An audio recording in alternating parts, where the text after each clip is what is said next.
everybody? Welcome back to Britton's Hangout Hour episode 14, I think. And today we're going to have a good one. I am here with a newer voice in the booktube sphere, you could say. The Australian booktuber known as Archer's World of Literature. How you doing, sir? I'm doing well. I am Archer. And I am from Australia. Yeah, introduce yourself for people who don't know who you are. Alright, I'm Archer. My channel is Archer's World of Literature. Live in Melbourne, Australia. My main goal of my channel is to focus on fantasy and classic books, and the primary goal is to get more people in the same demographic as me to read. It's sort of it's a bit of a lower reading sort of scope as it used to be. So I want to try and get reading back on the map, I guess you could say. That's kind of the main goal. I see. I mean, I don't think I have to do that with with fantasy books, because I think that's already pretty popular. I kind of just do that because I enjoy it. And I'm with fantasy book viewers in the community as well.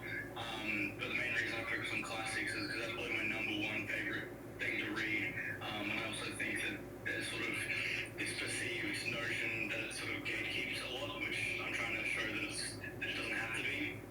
That you can get a lot of enjoyment from it. So that's sort of my main goal of my channel. And that's me. So I'm currently sitting in an apartment in Melbourne, and I'm sweltering hot. And I'm glad that this is not on video, because I just woke up and I went to a concert last night, and I'm not looking the best. So.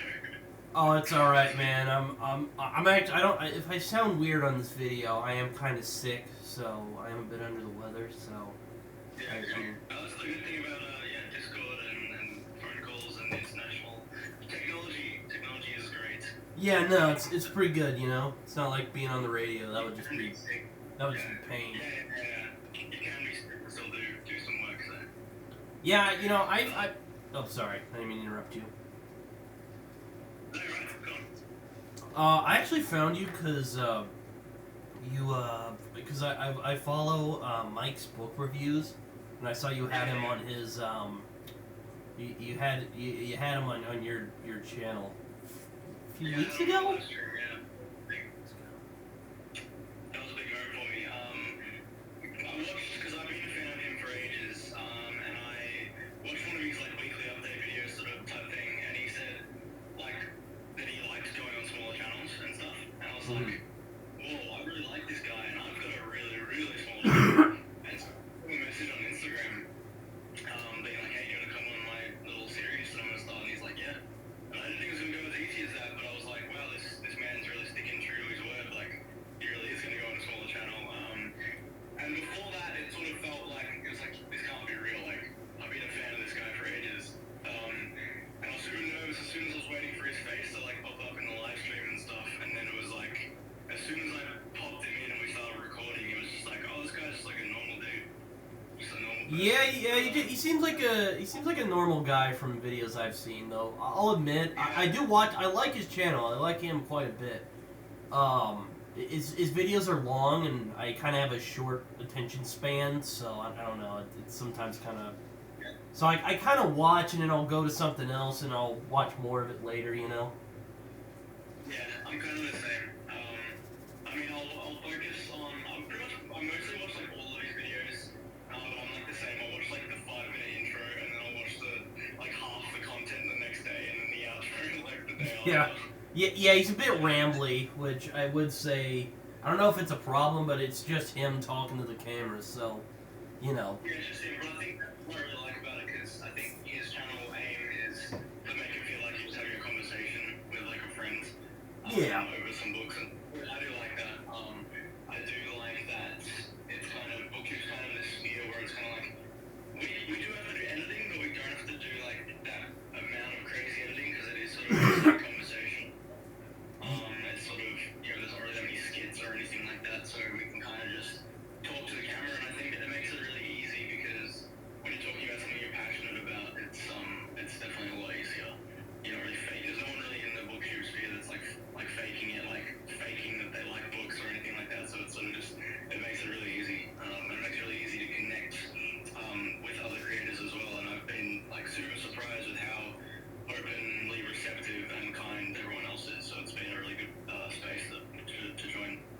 Yeah, I've joined a couple of Discords from YouTube, YouTubers who do like BookTube and whatnot. Yeah, they're pretty cool for the most part. No one's been like, "Go away, you little turd," nothing like that. So that's good. I know. I mean, obviously there are a couple of outliers and stuff. I know a couple, but like huge ones or whatnot. But like everyone around like this, I mean, mainly everyone in like the fantasy community is just so tightly linked. Really welcoming new people coming in. It's sort of. I mean, I remember like I was back on like I don't know like 200-300 subs or whatever, and I was already getting comments from like people that I really respected and admired, and they were all like linked together and stuff, and then slowly they all started coming over because everyone's sort of just like friends, right? And they actually like share channels and want to build everyone up, and that's like it's really respectful. So Yeah, no, that's cool.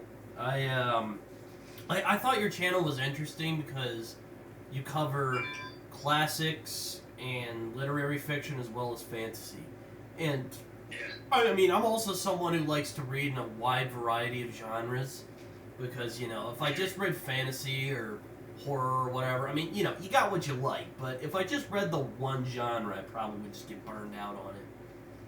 yeah, you get bored. I mean, I think the thing with epic fantasy is it's kind of like they're all very different in their own ways, but it's sort of like there's only so much like swords and they can get within a month, so I feel like they're all different, but they all do have swords, dragons, kings, knights, magic, and it's kind of like I need to change of pace. I mean, I do some like manga stuff. I'm trying to do manga stuff on my channel because I'm a fan of manga as well, and I'm trying to get that going. Manga's kind of like manga and classics are kind of like my palette cleansers for classics, I suppose.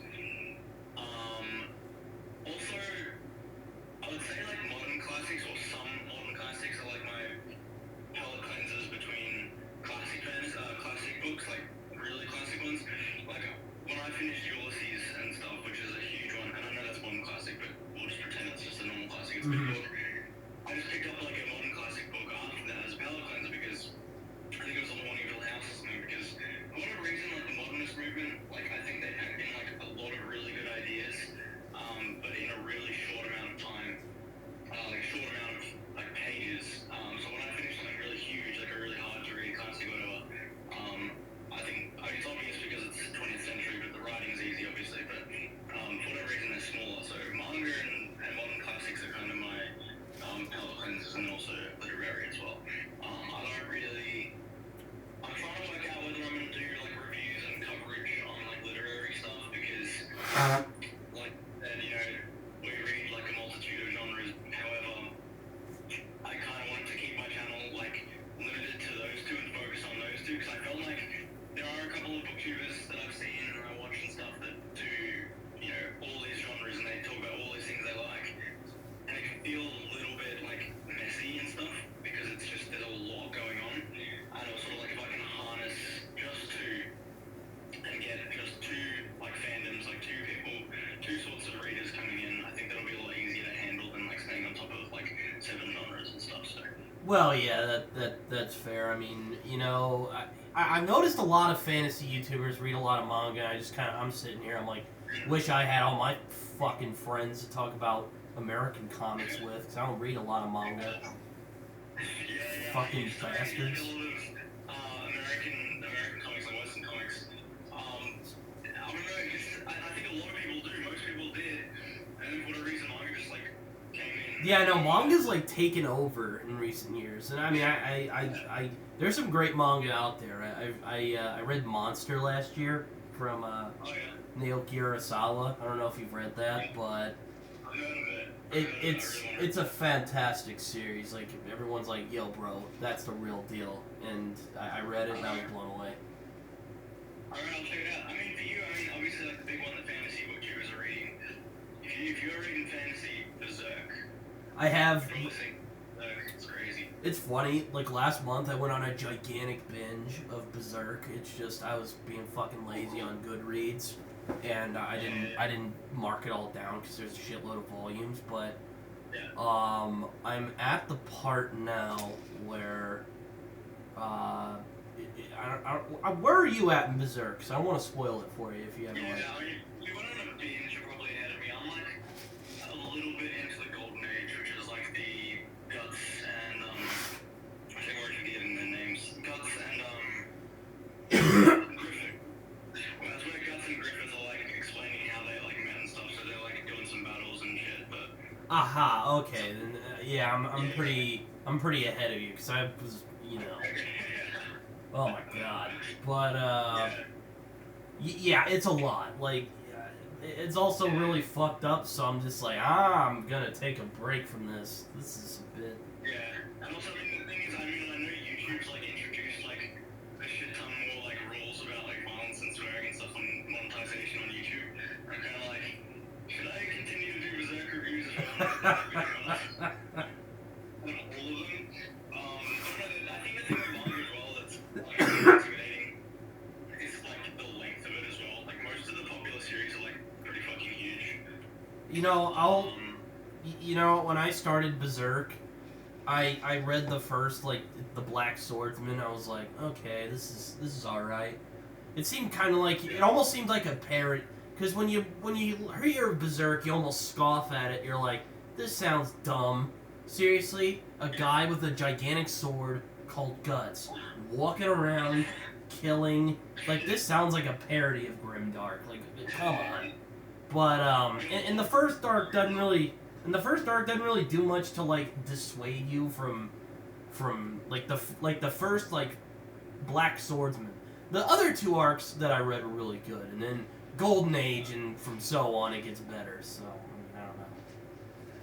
Yeah, no, I think it starts off as being like more like just fantasy. It's just like demons and monsters and stuff. And I think specifically like Golden Age like becomes like real like medieval like fantasy or like medieval like fiction. Because it's like you've got like these huge like double spread pages of like knights in shining armor sort of type thing, and it's like it's sick.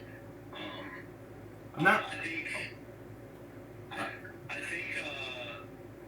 don't know. I think it's probably comics because of like a lot of like celebrities and stuff have like picked up like on anime and stuff, and I think that's probably why it has become as big as it was. Like I remember I was watching anime and like when I was about 13, 14 or whatever, and I would get like shit on at school. Like I had like a little like team of people who were into that and stuff, and they were like, "Oh, you fucking like manga nerd or whatever."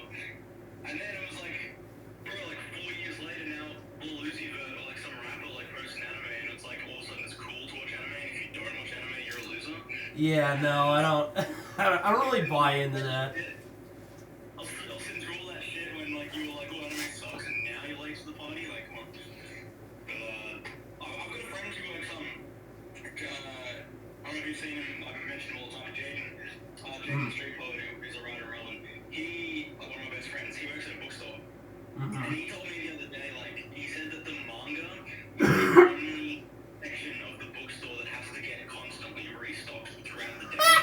And he said he reckons they probably sell about $10,000 to $15,000 worth of manga a day. And I was like, whoa. Oh my god. That's Australian dollars, so I think that's in American, that's probably about like 5 to 10.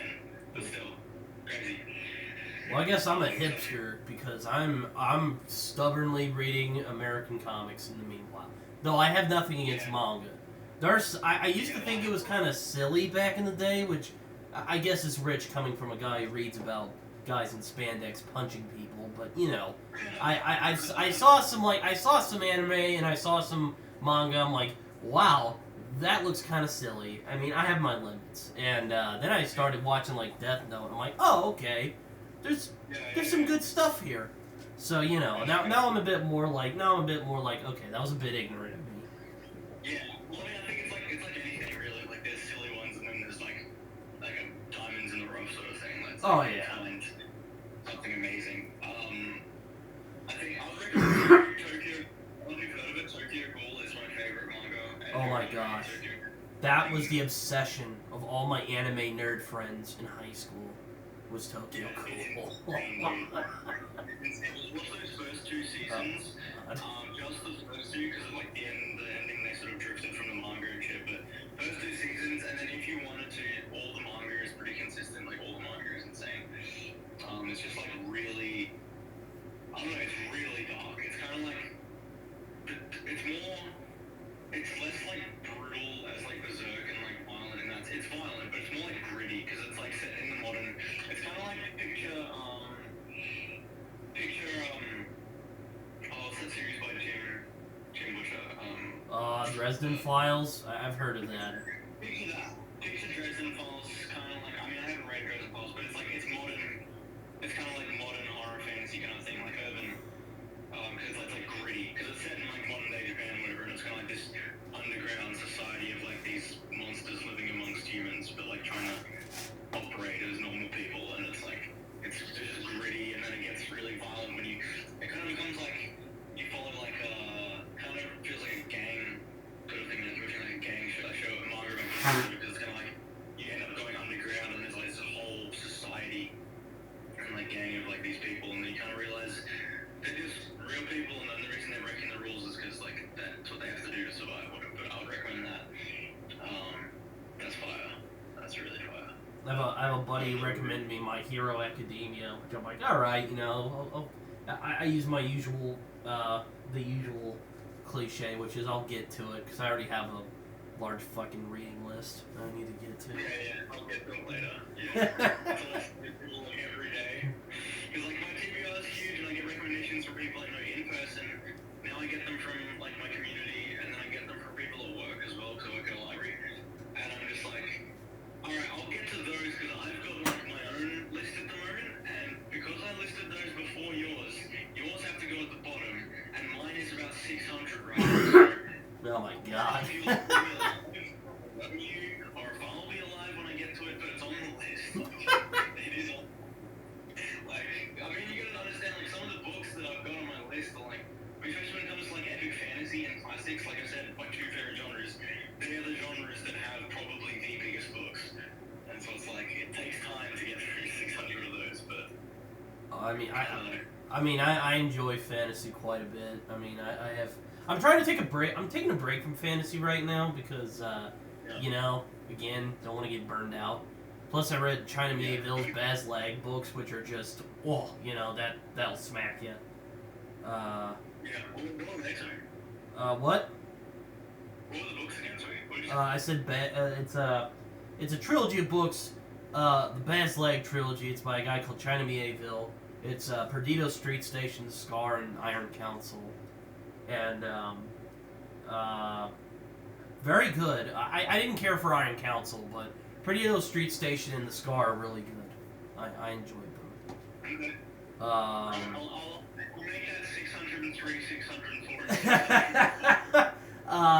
They're very, like, if you want something that's really different from the, like, usual epic fantasy stuff, like, that's a really good place to start, but, after that, I'm like, alright, I'm gonna take a break from fantasy, I'm just gonna read, you know, stuff that I like.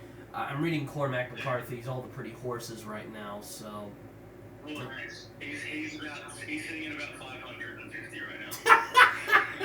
Yeah.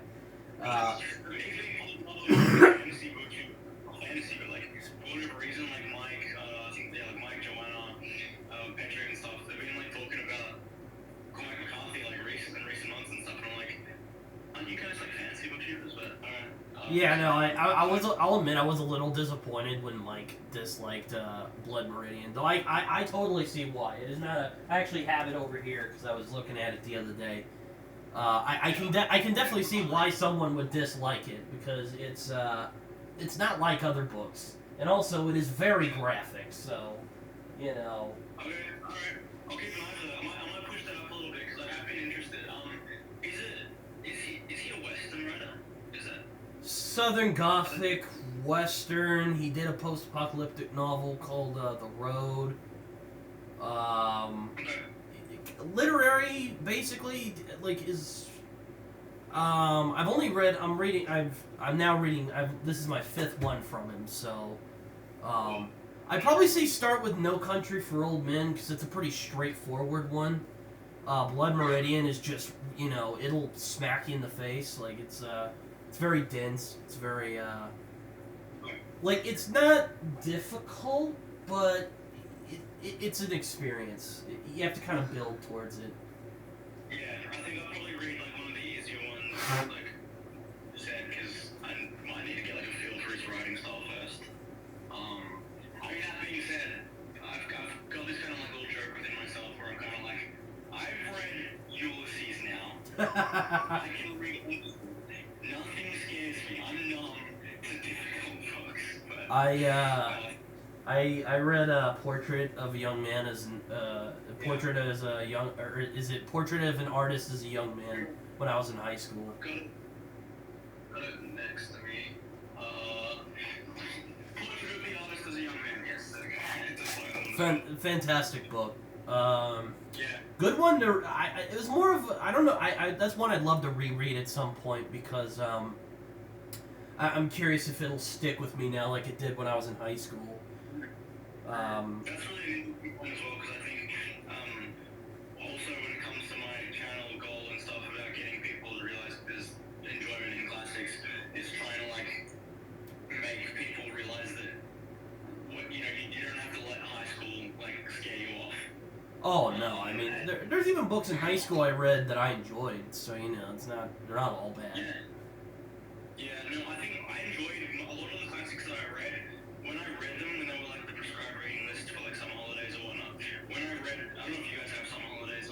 If I say any slang term that you don't understand, just call me out. But I know I've met I have British friends. So I know holiday is kind of like summer vacation, so yeah, that's what they call it out here stateside. Yeah, because our school term finishes. My school term finishes around like mid-December, and then we go back to school in like February, March. Damn. Yeah, we get like a really big break, and then we get, because our schools are done in like 2 semesters. I don't know what it's like over there, but we go back to school from about February to like maybe like July or August, and then we have like maybe like 2 weeks off or like a month off, and then we'll go back and it'll be like September to December or something like that. And then we get like a big break for summer. But anyway, during summer, like I read like all the prescribed reading texts, and I remember enjoying like the majority of them and stuff. But then when I was like forced to overanalyze and like reread passages and write essays and just destroy it, that's when I started like I did like that process. It left like a stain on the memory of how I perceived the book. So it's sort of like when I talked about when I did the 12 books, 12 friends video where I'm going to read like everyone's favorite book one a month this year. Someone I went to high school with put on Frankenstein, and the both of us read that for year 12 for our final year. And like I said, I enjoyed that when I read it, and then it left I hated it. But for him, he said he liked it all throughout. So I'm going to be reading that in August, I think, and I'm going to see if I've got a changed opinion. That's. I really hope it would, and I think it might. Yeah, Frankenstein's interesting because it's not at all like the movie. You get the idea, like the movie, the idea, like it's a whole different thing, but the idea is there, bring the guy back to life. But the book is just completely different. And the book is like kind of what I remember with all the themes and stuff. The themes are genius. What she was trying to do at that age as well, because I think she wrote Frankenstein when she was like 18, 19, I think. What she was trying to do at that time, especially as a woman writer, and because women weren't allowed to like publish at that time, for her to like come up with that idea of getting that published was incredible, it was insane. So I'm really hoping that will. I don't know, because I really want to love it. I really do. yeah, when I was in 8th grade to my freshman year of high school, I read a bunch of classics because I read The Great Gatsby, which is a great book. I love that book. And it blew me away, and I had to go read the rest of them because sometimes, my friends, there are classics for a reason. And I just binge read a bunch of them, and there's still some I appreciate to this day. I saw you reviewed Lolita from Vladimir Nabokov, which Crazy. is one of my favorite books. Don't know what that says about me, but it's a fantastic book. People who read that, right? When you're like, oh, it's amazing and stuff, and they're like, hey, isn't that book about that? You know, and I'm like, yeah, it is, but it's written so well, and then they're like, yeah, but it's about that, and I'm like, dude, you don't understand. Well, I think the book has to read to understand. well, the thing about that book is that it's not condoning what he's doing, and I think it's been mismarketed over the years. 100%. Like, I can't stand it when people are like, oh, it's a great... I remember reading a blurb. I kid you not, I remember this. It's like the great love story of our times, and I just start frothing at the mouth and going, it's not a freaking love story! You know. It's not! Like, who put that on there? Like, oh my god. I don't... They're gonna read it. They're gonna read it. Or be like, wait a second. And they're gonna think that the person who wrote it is, I don't know. Yeah, when someone reads that and you're like, oh, ooh, whoa, that's not a love story. Like I said, in my review of that, I didn't actually really fact check whether like he had said this or not. But because it was based on like a real case that happened at the time, and because he wrote a book about like very similar to that, for me it kind of felt like he was putting like a spotlight on like how bad that stuff and that stuff that was actually going on. And when I said what I said in the review was like, you know, and even still to this day, is that like that's a crime that happens like behind the scenes. Like a lot of people don't realize that when it's going on, right? And I was kind of like, I think it would have been even worse back then when there was no like social media, there's no phones, like people couldn't like really be as aware of it as they are now. Even though now it's still pretty low. And I was kind of like, when he published that book, everyone was like, oh, this book, I can't believe you wrote about that. But everyone started talking about that problem. Yeah, it's like I'm always telling people, and it's funny because I hate when people do this, but I mean, there you go. But yeah, I'm always like, no, it's not a love story, guys. It's a story about a man who is attempting to justify to himself and to other people his sick, evil desires. That's what the book is. And what's genius about the book is that it gets you to understand this guy. And it makes you... It kind of messes with your mind a little bit. And I know there's some people who might not like that, and that's fine. But I like that. I think it's really interesting. I mean, I think the thing that is really... I said it in the review, and I've said it when I've like talked to people about it. Because I've had people, like people I know, like friends in real life and stuff, who watch that video and they're like, oh, isn't it that book about like that? And I'm like, yeah, but... And what I'm telling them is like, I'm like, the writing style is so beautiful that you think that it's a normal relationship. Oh my god, yeah. It's so nice and it's so sensual and it's so romantic. You think it's a normal relationship. Yeah, again, it almost tricks you. Yeah. You have to snap yourself. You have to go like, oh, hang on a second. Wait. This guy's a sick fuck.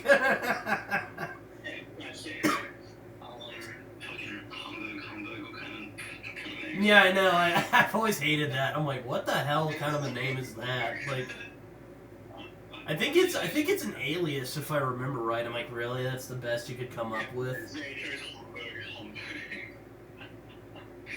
I don't know. I think it's... Well, I've heard that Nabokov is like an incredible writer, and I've heard some of his other books. I think someone in my Discord recommended Despair. Apparently a lot of other really good like novels and essays and stuff. Just because of the nature of that book and the trigger warnings and stuff, that became notorious, controversial, so that became his most popular book because people buy controversial and banned books. And it was the same thing. It reminded me of Anthony Burgess with The Clockwork Orange. Oh yeah, that's another book. That book was like, this is not my best book. I've read other books that are great. It was essentially like, please go and check them out. Please don't hold me to Clockwork Orange. But it's because, I don't know, I think when society grabs onto something that, you know, fits the time, whatever, it's controversial, whatever, it becomes popular, obviously. And I think there's probably a lot of classic, or especially modern classic authors, because they were writing in a time where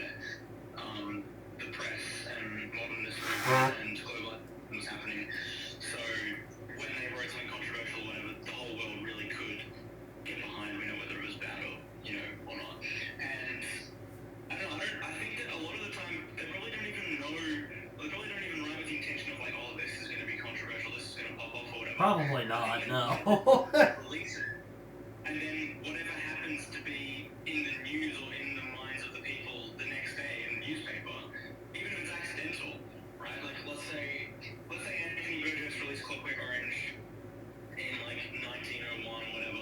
Oh my gosh. It was 1901, and he must say hypothetically the next day on 1902, January the 6th, or the next day, the social media comes out or whatever, and the government, is asking for everyone's ID or whatever, and then he's like, oh shit, my book's gonna come real, right? And then everyone goes nuts about it. I think that happens quite a bit. They write, and then something in the world happens, and then they sort of look to that book as a scapegoat for their thoughts on it. Like, if you look at George Orwell, right, 1984. Yeah. That's a great book, too. It's an amazing book, but that was probably only so popular. Super easy to read, too, surprisingly. Very easy. And it holds up so well. I mean, every time I finish, I've only read it once, but, I'm always thinking about it still. It's funny, because Brave New World is also a book that I actually find Brave New World more terrifying than 1984, because it's not like an evil boogeyman that destroys us. It's our own ignorance and love for distractions, as Huxley said. But 1984 is still a great book. It's still it's a great book.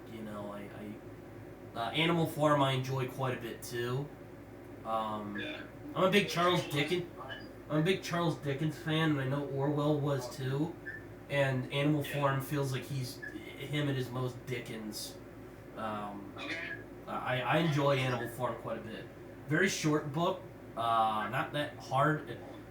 I know Orwell's known for his kind of straightforward style, and I mean, 1984, not difficult to read at all. It's very, it's pretty. It's pretty good for the most. You can pretty much understand what's going on throughout the most of it. It's not just super loquaciousness stuff. Yeah, that's what I love about modernist books, because they're all very easy to read, because obviously language is transcended, thou must, thee, my, all that sort of stuff. And it's modern English, right? They're all easy. Most of them are easy to read, James Joyce, but they're all easy to read, but the themes are very easy to interpret, and they're very strong. They're easy to read, and the themes are very strong, and so the stories and the rereadability are very potent. So that's why I think they're really good, and I think they're really good palate cleansers whilst remaining, full of punch and important. So that's why I really enjoy modern classics a lot. Obviously I enjoy older classics. However, they're obviously a little bit trickier, but. Yeah, I kind of started with the American stuff, Slaughterhouse-Five, Fahrenheit 451, and Huckleberry Finn, and what? I think Mark Twain was American. Yeah, Mark Twain was American. He was American. Let's see. And most old classics are all British. I'm looking up all my old Closebound classics of the 1800s. Oh yeah, there's a lot of them that are British. I love Dickens. Oliver Twist is one of my favorite books from when I was a kid. So good. So good, man. As well. I read that earlier this year, and I was like, wow, this is so different to the show. Because the show portrays Oliver Twist as I remember watching BBC shows and British show or whatever, and from what I remember, it was it showed Oliver Twist as getting into being a criminal or whatever. And then it was when I read the book, I was like, this kid doesn't want to be here.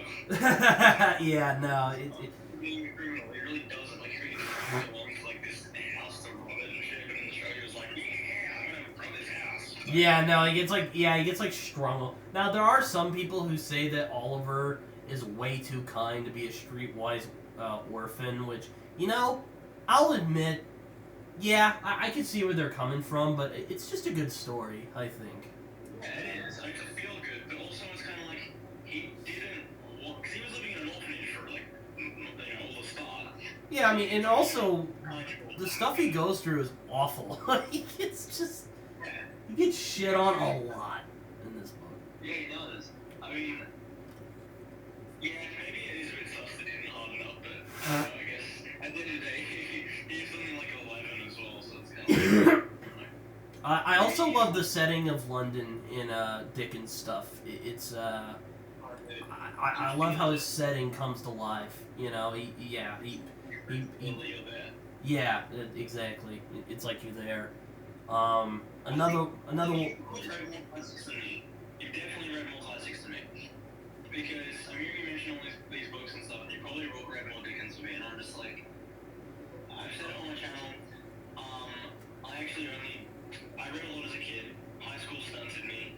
I got an iPod or whatever, and then I was writing essays in high school. I didn't read. And then literally only in October of 2021, so like just over a year ago, I picked up a book again, and then I started getting into it. Half the shit you see on my shelves behind me when I'm filming, I haven't read. Like 95% of it I haven't read. 90%. But I have a spending problem. I have a book collecting problem. I just get all the books that I'm planning to read. Yeah, I know. I'm the same way. I'm always buying books, and I'm like, shit, I gotta read these now. My mom's like, you gotta read some of these. I'm like, oh, God, yeah, I know. The most frustrating thing for me, right, is because I work at a library, and so, I'll go to the bookstore on my lunch break or whatever, and I'll come back with, like, a bag from the bookstore or whatever, and then my co-workers will be like, what are you buying books for? You work in a library.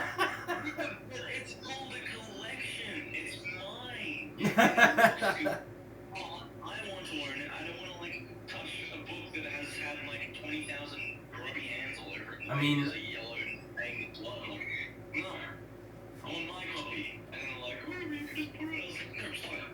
you know, I will admit, I do actually want to read more Dickens. I've only read Oliver Twist, Christmas Carol, and The Tale of Two Cities. Which Tale of Two Cities, it is a bit dense, but it is very rewarding.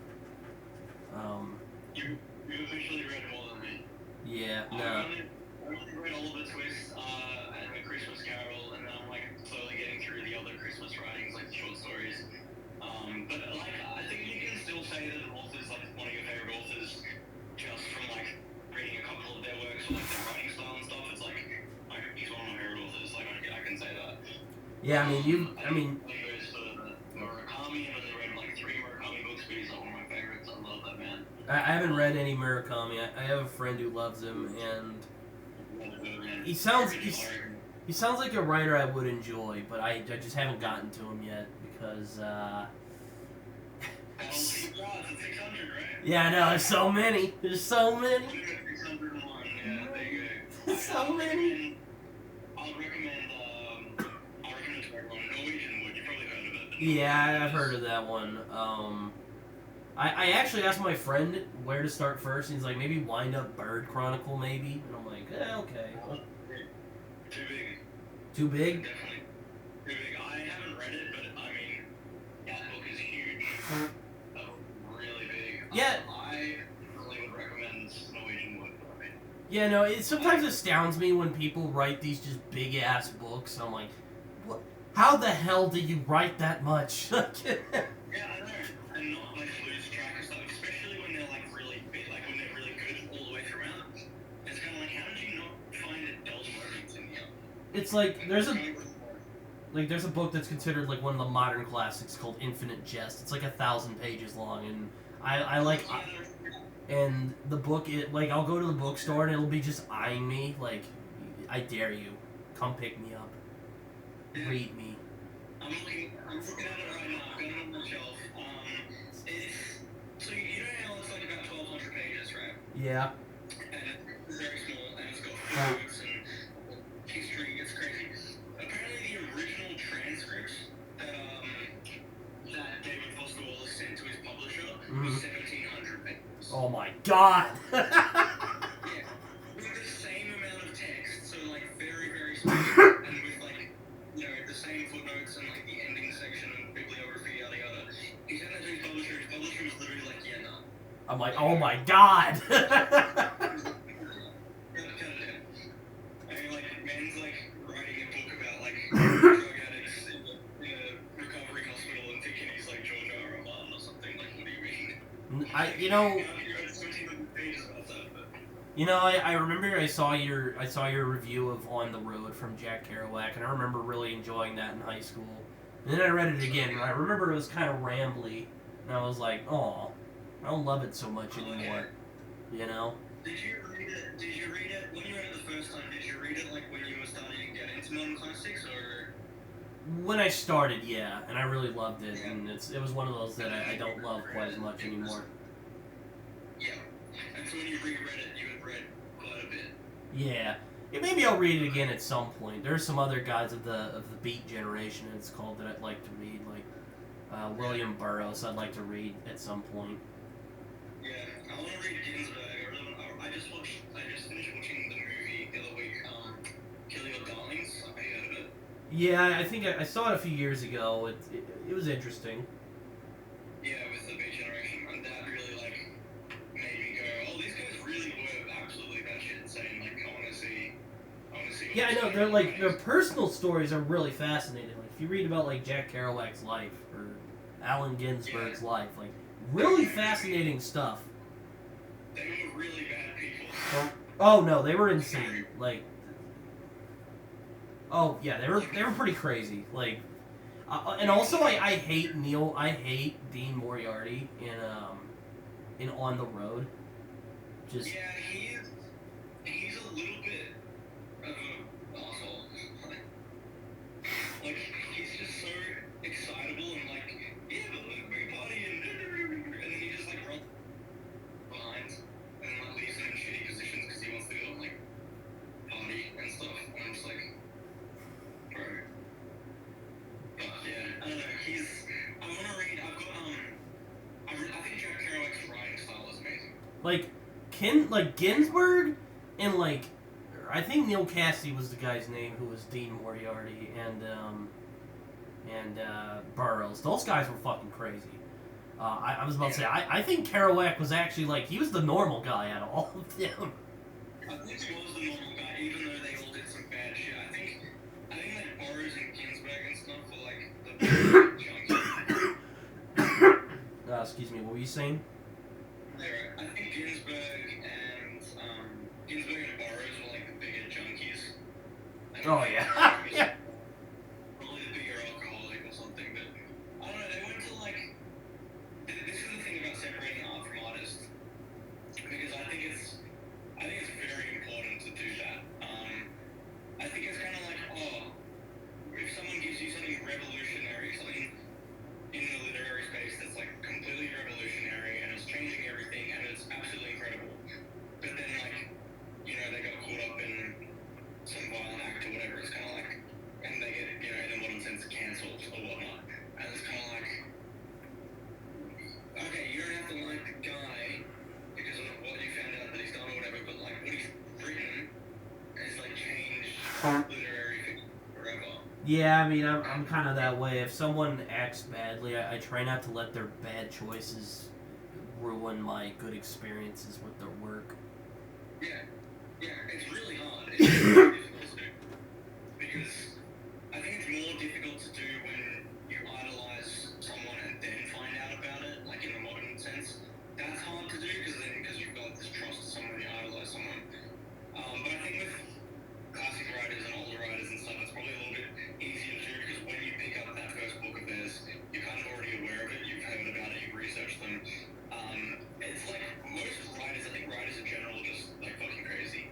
Because yeah, Dickens apparently wasn't like the best dude. Charles Bukowski, terrible dude. I haven't read any of his work. I want to. I've read some of his poetry, and I'm like, I'm not a big poetry guy, but it's like, oh. Yeah, that's great. Read add this to your 602. Ham on Rye. I've heard that's really good.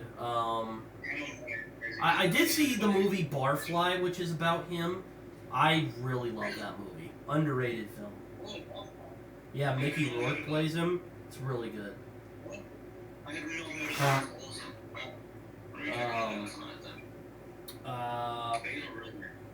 But yeah, another. I generally don't like to talk about the idea. I really don't like talking about what is known as problematic authors because I find a lot of that conversation is really disingenuous. I mean, generally how I do it is like, look, they may have made some bad choices that I don't agree with. I think were awful, but I won't try and let it destroy the good stuff that I managed to get out of their work. Now I know there's some people who don't want to read it, and that's fine. That's your prerogative. But I'm not gonna do that. I want to see what they got, and if now there are exceptions. I mean, there are some books out there from authors where their weird ideas kind of seep in, and you might be like, yeah, probably not a good idea to read them. H.P. Lovecraft.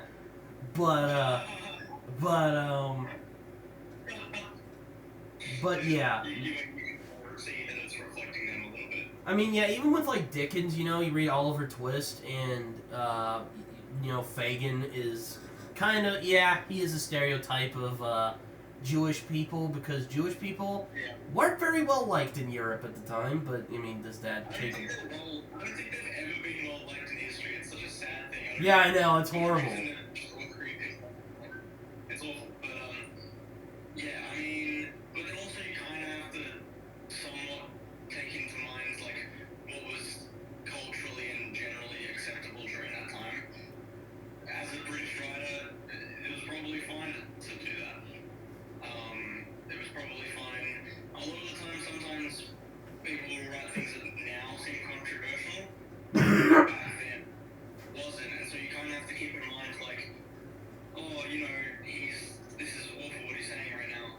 I can't believe he'd say that or whatever. But then you're kind of gonna go, oh, back like 200 years ago or whatever, that was like completely fine. Yeah, no, I mean, if you read stuff from like 200 years ago, it would probably horrify us nowadays. Yeah, they're terrible. I mean, yeah, like you said, Dickens works on the things, Mark Twain, especially, some terrible stuff in there. Yeah, well, nowadays. I was about to say, yeah, but Mark Twain stuff is critical of racism if you really think about it. I generally don't like when people are like, oh, Mark Twain's racist. It just makes you go, did you actually read the book and, pay attention to what it was saying?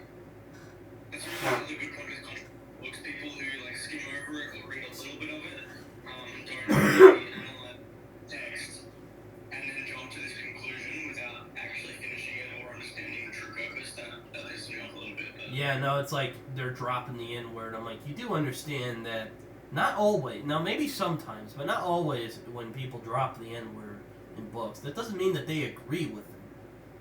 That might be what the characters think. That's not necessarily what the author thinks. Now, the characters back then, that was, for the characters of, the white population or whatever that book was said, it was not a good thing, obviously, but that was normal. Horrifically, that was normal. And also, when Mark Twain is using his characters to say something like that, Mark Twain is using those characters when they say that word in a negative way. It's showing that they are being rude by saying that. It's like, like Jim in the Huckleberry Finn book. He's probably one of the most sympathetic characters in the whole book. But I digress. I don't really want to get into that conversation because it is very. There is a lot of controversy is a good word, but there's a lot of it gets people heightened emotions a lot with that stuff. Yeah. I find it hard to talk about as well because I'm obviously like so against it, and it's like my number one thing I hate in the entire world is racism. It's fucking stupid, and I hate it. But I get really paranoid that I'm like, oh, is that gonna come across like with what I say? Like, are people gonna realize that I hate it or whatever? So yeah, I don't know. It's probably. We'll digress. I mean, yeah, though, yeah, I mean, I love Oliver Twist. Do I love that Fagin is an anti-Semitic stereotype? No. But, he's still, he's still entertaining as a bad guy, though, nonetheless. He's a good bad guy. He's a good bad guy. There's some other classic authors you mentioned I haven't read, like the Brontes. I haven't read them at all. I haven't read Dostoevsky. I've always been intimidated to read Dostoevsky. Yeah. Him and Tolstoy. I see some of Tolstoy stuff. I'm like, how the hell did he write all of that? Like, seriously, you know? It's just. I'm doing a read along on my channel in March. So we're reading that in March. Oh, that's interesting. And War and Peace is a big boy, so that's. Yeah, it's a big boy. That's a good thing to describe it. Yeah, that's a bit of an understatement, but yeah, it's a big boy. And Anna Karenina is a big, beautiful woman. What was that? I said Anna Karenina is another big, beautiful woman. Yeah, I mean, both, he's got some short, so like the ones that are like very popular, very big. Yeah, no, I'm like, I don't know how the aristocrats would be that interesting, but hey, please, feel free to prove me wrong. I'd love to be proven wrong. There's some books I've walked into, I'm like, wow, this is probably gonna suck, and then I actually really liked it, you know? Yeah, you really like it. And I've come to realize that with big books as well, like, big classic books are great because there's like pretty much what I've come to realize is in modern books, and even in modern classic books, there can be a bit of wish-wash. There can be a lot of like, alright, could have cut like 10 chapters. But in classic books, like classic books, it never seems to feel like that. It always seems just down to the chase and like a constantly moving story. Yeah, it's interesting. The people like to meander. There's some authors that like to meander. Kerouac likes to meander. I mean, another one of his books I enjoy is Big Sur, which is I actually wanted to visit there. It's a place in California. The place is called Big. Yeah, Big Sur. It's like a waterfall. You can look it up. I mean, maybe you've heard of it. I don't know. It's more funny when I turn Sir from S-U-R to S-I-R. Yeah, no, it's S-U-R. I was about to say, yeah, it's S-U-R. It'll probably throw some people off, but it's basically anti On the Road, when On the Road is kind of about idealism and being young. This is about kind of the disappointment of growing older. Oh, that sounds good. Yeah, it's a really, like, it's a very heart-wrenching book, though. Okay. Alright, I don't know. I might enjoy that more because I really, really, really enjoyed On the Road. But the premise of it is it's a little bit like, for someone who doesn't really is not really that interested in cars and stuff, and goes like, they're just traveling around in cars the whole book. But it is And really, smoking really and drinking and listening to jazz and having sex. It's a good time. Yeah. It's a good time. I've got the Dharma Bombs. Yeah, I've heard that book's good. I haven't read it. Yeah. Put that on my shelf as well, probably sometime next year. Sorry for yawning. I went to bed at 4 a.m. last night. Oh my god. And then I woke up at 9. So I got back from this concert at about 12:30 last night, and then I just couldn't get to sleep because I was so excited after it. And then Yeah, I know, right? I've been to concerts and I get back home and I'm like, oh yeah, and I'm like, oh yeah, I have to go to school tomorrow, and yeah, it's rough. Yeah. So then that happened, and then I go to work. I'm working this like evening shift tonight, so I go to work at 3 o'clock. 3 o'clock to 8 p.m. And this might sound really trippy for you, because what time is it over there? It's 5:40 p.m. Wow. Almost evening. Yeah, I know. The time difference in Australia fucking trips me out, because you guys are like a day ahead of us. Yeah, I know. Well, And I'm like, how does this work? They're time traveling. Wait, I'm so stupid. That's what Mike meant. When Mike came onto my channel, he asked me, he said, how does it feel being in the future? Oh.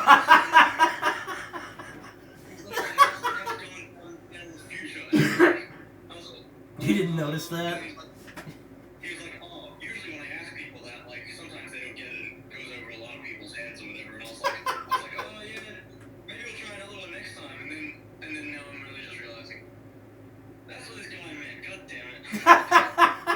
funny. Jesus.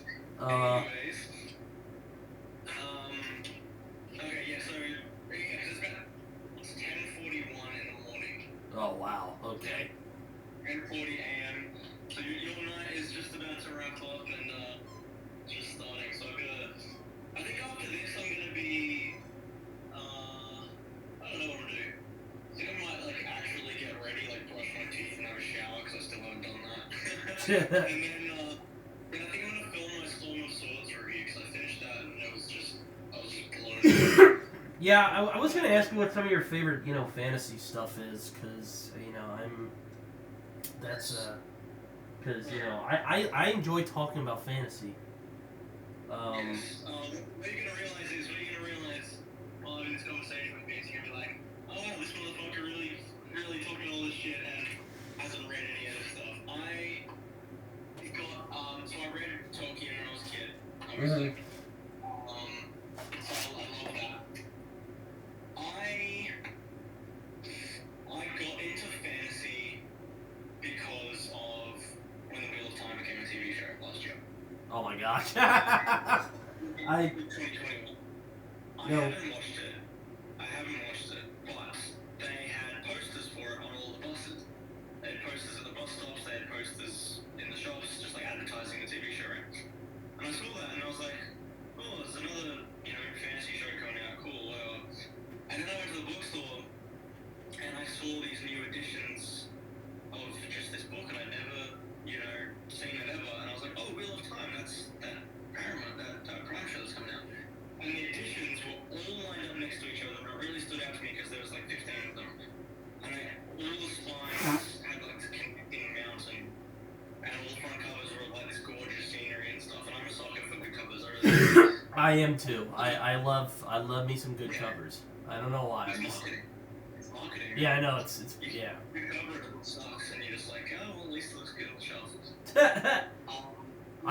Wheel of Time is one of those series I'm kind of wary of trying because I tend to stick with like trilogies and like standalones. I mean, unless they interest me, I'll read a multi-book saga if they interest me, like Harry Potter or Game of Thrones. Like I'll read those because I like those stories, right? So it keep me interested. Time is something I find one to recommend. I haven't finished it. I'm currently on probably like a 8 or 9 month break. Like, the fourth book, like, earlier last year. And because I read them very close together, Shadow Rising is good. However, it's 1,000 pages. And Robert Jordan's chapters are very, very long. So you don't find yourself like really being able to like put it down and pick it back up and have breaks and stuff. It's sort of just like you're sitting there, and he does go on. He does ramble a little bit. And then from the Shadow Rising onwards, there's quite a few of them that are about approaching 1,000 pages, and most of them are. And so it's kind of just like I can't finish a 1,000 page fantasy book and then jump into the next one straight away. Yeah, that's. I try to wait a little bit before I jump into like a sequel or something. Now, last year, I kind of went back on it and read the whole China Mieville thing, which are 3 big books. They're not like 1,000 pages. They're more like in the 600s. But they're big boys. I'll put it that way. They're big boys. Yeah, I've seen that before. They're huge. Big boys with an I. And I read all 3 of them, and I'm like, wow, that was a bit on the overwhelming side. I'm going to take a break for a little bit after this, and so I've been kind of sticking with it, Yeah, every time I try, because like I always convince myself, I'm like, oh, this time I'll be able to do it. It'll be so good I won't be able to put it down. And I've had that a couple times, like when I finished a Game of Thrones. Oh my god. I wanted to pick up Clash of Kings anyway. I really did. But I stopped myself and I was like, Clash of Kings is a lot bigger. And I'm like, I might get a few chapters in and be like, yes, I'm here. But I know that when I get to around past chapter 6 or 7, I know I'm going to be like, oh, man, I wish I kind of want to go to another world now. And I just know it'll happen. Yeah, no, I try to stop at the chapters, so like I'll be like, okay, this is where it's gonna be. I'm gonna put it down for a little bit. When I come back, it'll be in a chapter. I just need to remember what was going on in the story before I get back to it. Yeah. Do you mean that you like will finish like a chapter and stuff, and then when you feel like taking a break, you'll read another book, finish that, and then come back to the same book prior? Pretty much, yeah. Okay. Yeah, though sometimes I have a problem where I just don't feel like it. And there's not a worse feeling in the world than when you're not really feeling it and you're really like trying to force yourself to read a book. Yeah, it sucks. Yeah. Don't do that. It does. It does. That happens. That happened a few times in Ulysses because it's like a few of the chapters no one will understand. Like it's just that hard. But I've heard Finnegan's Wake is really hard from the same guy. Finnegan's Wake is he spent 18 years writing Finnegan's Wake. Oh my god. Hey, that's not all that shocking when you think of Mr. Martin. George is approaching 18 years. Yeah, he is. Yeah, He's trying to break.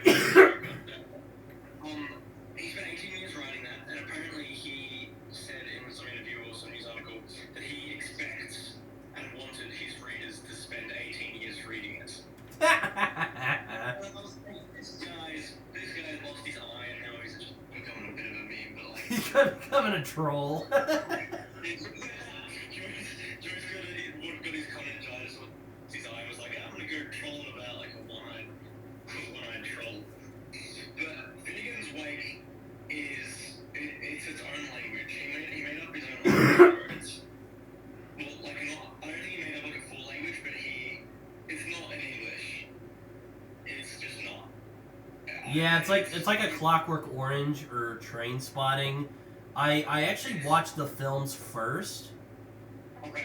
which gave me the idea of the lingo, and then I read the book, and I'm like, oh, okay, this makes more sense now. You know. It probably would have been a much better idea. Train Spotting, my mate Jaden told me to listen to it with the audiobook, like while at the same time as I'm reading it. Now I don't do audiobooks; it just doesn't work for me. I prefer like holding the physical book. Yeah, I'm the same way. Well, there's some good audiobooks out there. There are good readers and stuff, yeah, but I just prefer the paper. I like having the artwork of the front cover in my hand. And anyway, I was like, nah, I'll try it. I'm just gonna read it on its own. I'll get through it because I don't really do it. So, later that night, I texted him, you have the link for that audiobook actually. It was very, very hard. But then when I listened to the audiobook, it was still hard. But I got it. Clockwork Orange, I love that we've read both of these books. This is cool. Clockwork Orange, I actually had a Clockwork Orange dictionary on my phone, and it was all the terms and what they actually meant in English. Yeah. And I think every second word, it was hard. It took me a lot longer to finish a Clockwork Orange because of it. Because every second sentence or second word, I was like opening my phone, going to this dictionary, scrolling, finding, Moloch or whatever word it was. And that's how I did it. From the middle point to the latter half of the book, I had memorized enough terms. It's quite the horror show, my friend. Quite the horror show. Yeah. It became natural to me. That does bring up another point.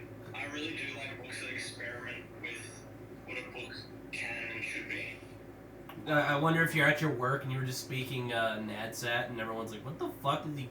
What is he on? You accidentally just start speaking NADSAT, like, on accident. Everyone's like, what the fuck is he on? Like, and the librarian, your like boss, is just like, oh god, he's been reading Clockwork Orange again. Shit, man, you remembered more than I have for some of the terms. That's Malanky or some shit. Yeah, something weird like that. I don't know all the terms. I remember like a couple. I really appreciate books that experiment and dabble with, like, what a book can and should be. Like, if you look at, like, I haven't read it, but I really like the idea of things like House of Leaves, which is just, all over the place. It's got, like, words written on, like, the corners of the page. Yeah, I've heard friends have been like, what is this book? And I love that. friends, I'm like, Yes, if it's got footnotes, Ulysses where chapters don't have full stops, I love that stuff. I think. I read. I was about to say, well, if you like that, I think you'd like Cormac McCarthy, because this dude does not use punctuation. Then, not at all. Nope. It's like a big splurge of words, and he uses a lot of run-on sentences, and it works. It works, you know. I mean, it's just, but yeah, I think you would like when you say that. I'm like, yeah, I think you would like Cormac McCarthy quite a bit. Yeah, so did you say that he uses no punctuation throughout the entire book? Yep. Oh. Okay, that's interesting. But as I said, I've read Joyce, I can read it. I didn't know anyone else had done that. That's cool. I've only read The Portrait of an Artist as a Young Man from Joyce. I've just been intimidated to try his other books. Yeah. I think another one that you could do that is, I haven't read it, but I've heard it's quite accessible. It's the same size as Portrait. Is Dubliners. Yeah, I've heard that. I might try that at some point.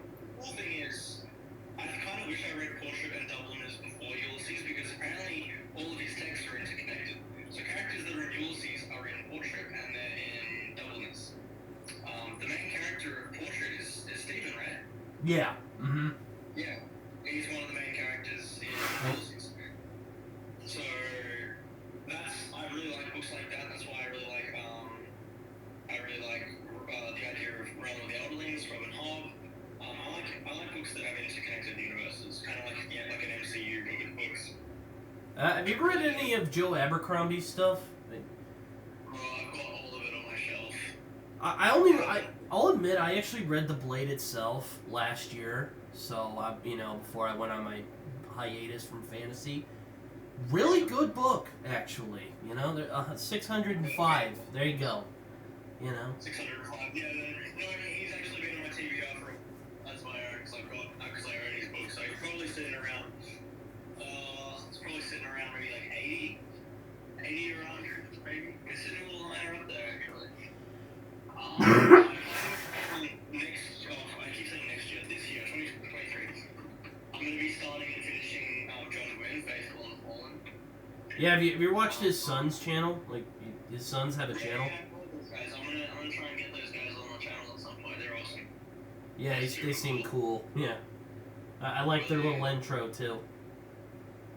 I like their intro as well. Yeah, I love it. Little family photos and stuff. No, they're super sweet. Really want to get those guys on. But yeah, when we started finishing that next year, I've heard very good. I've heard like half, like 80% of people are like, oh, it's perfect, it's amazing, it's the best thing ever. And then like 20% of people are like, oh, it's not as good as everyone hypes up to be, but it's still brilliant. And I'm like, I mean, it's probably very good, but.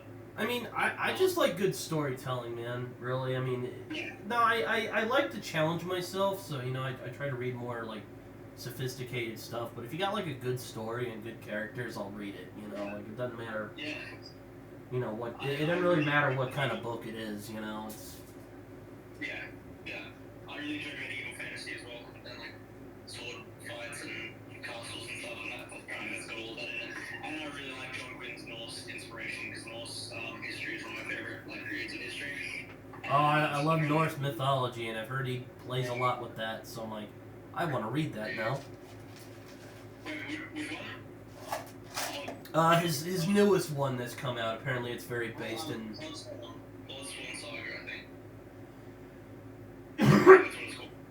Yeah, I had a buddy.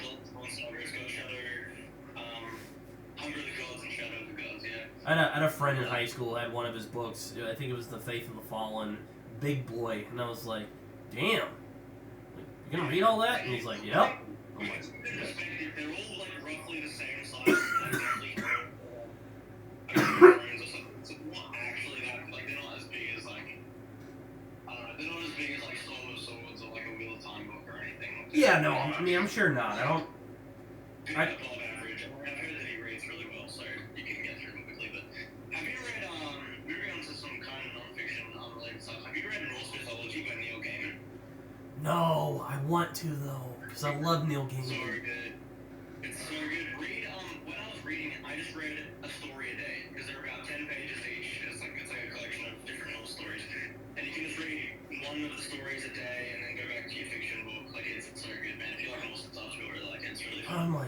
That's one of his books I haven't read. Like, you know, Yeah.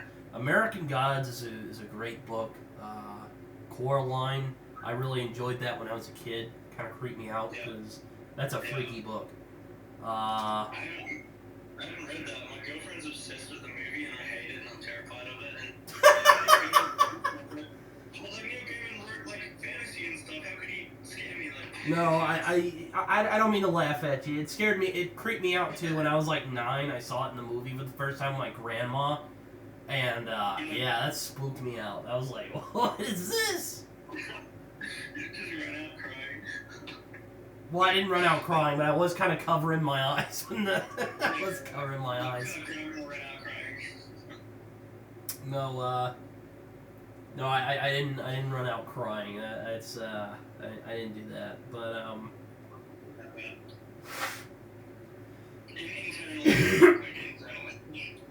like it was more like I was nervous about what was gonna happen next, cause like I don't know. I'm definitely gonna read it. I mean, it's on my list.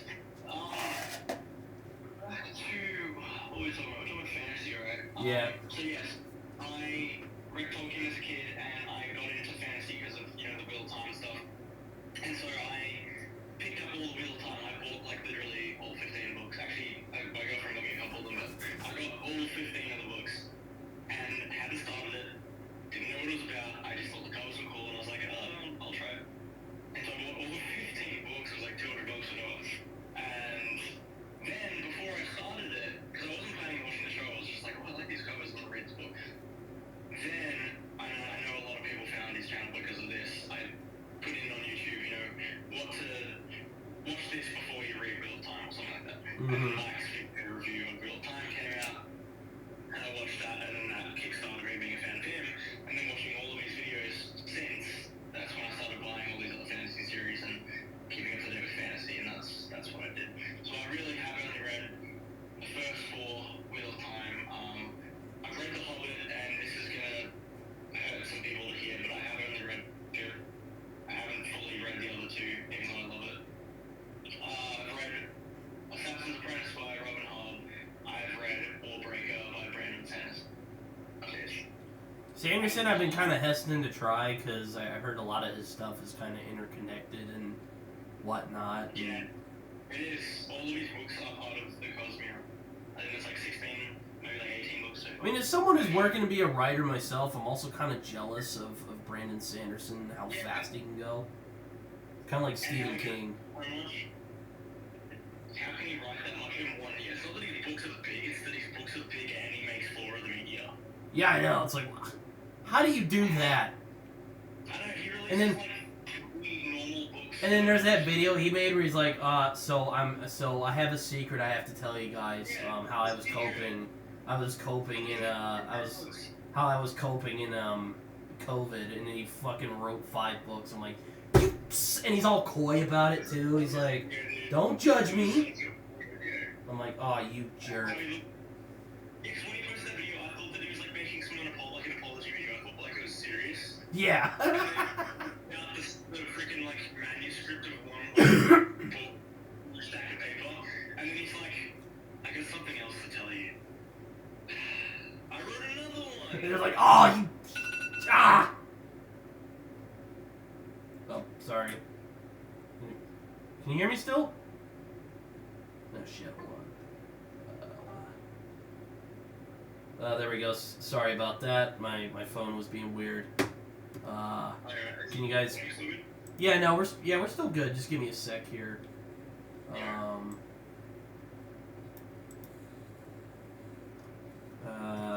Yeah. So. Yeah, no, nothing. My phone was just reminding me about something. So what were you saying? I wasn't saying that. Oh, I know what I was saying. I wrote another that. He released the Full Secret Projects thing like in the same year he released like Rhythm of War, and I was like, how? Rhythm of War is like a 1,400-page fantasy book, and you wrote 4 other 1,000-page fantasy books. Like this guy's on a different level. I know. It's like Stephen King. Like, how the hell do you do all that, man? Like, ugh. Yeah, man.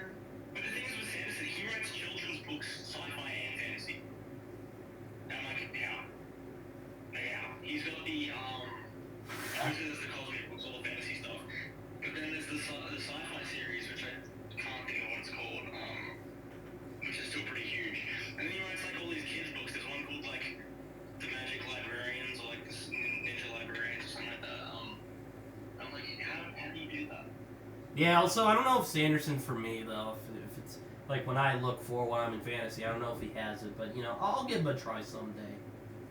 What do you look for in fantasy? It's funny because, like, it always changes. Or, maybe not it always changes, but, you know, I'll be like, oh, I like this, and then I'll read something that I generally wouldn't like, and then I go, hey, that was actually pretty good, I like that, you know? I generally like actiony stuff, but like I also like when the magic isn't like I'm not a huge into the like magic system stuff like other people are. Yeah, Sanderson's not for you, buddy. He describes like for like pages and pages and pages like the science of magic. And I don't like info dumps. Like I don't like it. I don't do it. Now there's authors I like who've done it. Like, you know, Martin can do it sometimes. He's done it sometimes. But I generally don't care for. I like when the world comes to life off the page and you're like, yes, I'm right there in the action. Yeah, you want to be in there. You don't want to feel like. You don't. I mean, it's stupid saying this because books are people describing you shit, but like, you don't want to feel like someone's just describing this world to you. You want to be like, you want to be there. I want to be along for the ride. I don't want to feel like some dude's like giving a fucking lecture. You know, like, dang, this is. Yeah, I mean that's why fantasy. That's what people read fantasy for. It's like it's a journey, right? It's like a quest, magic, dragons, whatever. But mainly, I think fantasy is like a quest. Yeah, no, I like the quest stuff. Like, you know, get like a gang of like misfits, put them on an adventure. I'll read that shit. You know, like I like that. You know. It's amazing. Have you read?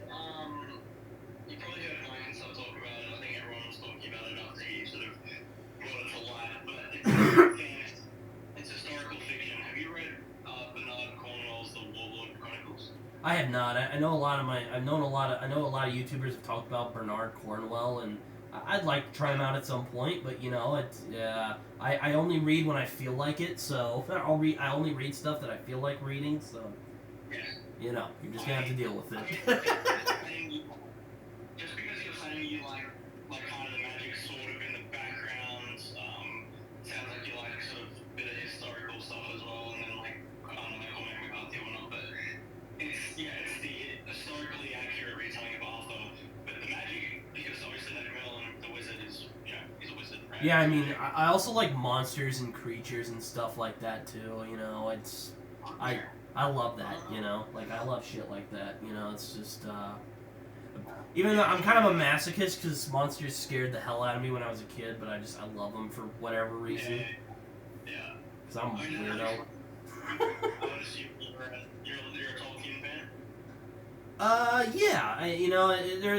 I still love Lord of the Rings, you know, Sam and Frodo forever, but, it's a weird thing because I've kind of moved on from Lord of the Rings, but I still have a very deep appreciation for it, and I do still love it. I mean, I feel like you're right, for sure. Because a lot of people like our age and stuff like grow up on it.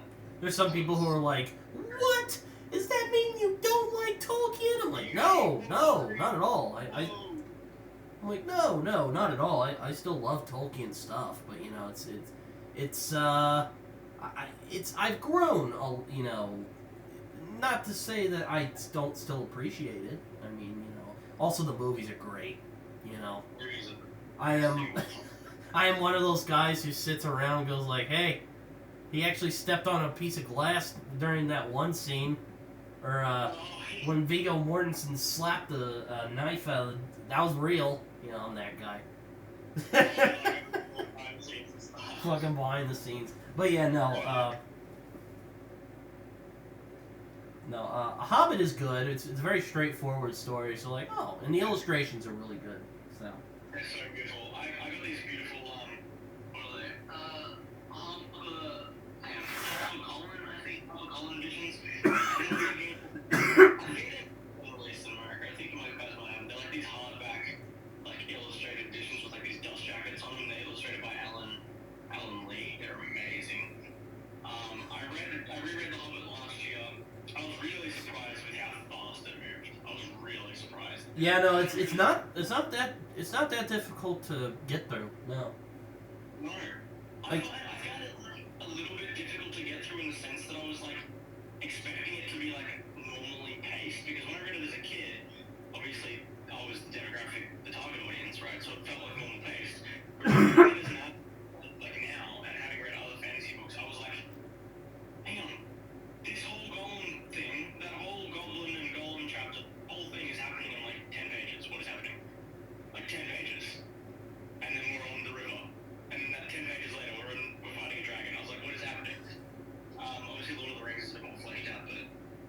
Yeah, no, I'll admit, I do love how Tolkien can make a setting come to life, but even he does the info dumpy stuff sometimes. Just sometimes. Yeah. And that's because he spent like freaking 20 years coming up with this world, and he's like, oh yeah, I have to put that thing called a story in there.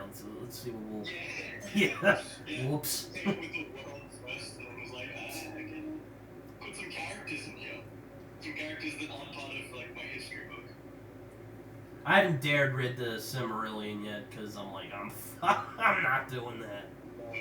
I will. Yeah, I know. I'm like you. Maybe one day, but right now I have no plans to do it. No. I mean, my TBR is about 605 now, but Silmarillion is at 1,000.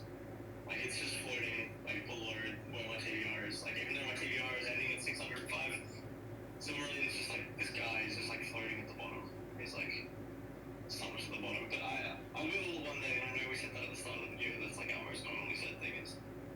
Yeah, one day. I also like artwork in books. Like, that's why I started reading in the first place, because I like the illustrations. Like, I don't know if they have illustrated classics in Australia, but that was like some of the first books I read when I was a kid. They've got a couple. I don't own it. Apart from like the standard, like the Charles Dickens paperback, because the originals had illustrations. Apart from that, well, I think the illustrated editions of classics that I have seen are usually like deluxe editions, and they're usually very, very, very expensive. Oh yeah. Like they usually like $150 or whatnot. So. Which is funny, because I can't draw worth a shit, but I like looking at the illustrations because, I mean, I like cover art. I mean, I want to read Kings of the Wild up here because the cover art is freaking amazing on that. I have it up here. I want to pull it out, though. Yeah, no, the art on it is amazing. Or at least I love it. There may be some other people who are like, well, this sucks, but, you know, I don't know who would say that. I would ask, I don't know what you're smoking, but I enjoy it.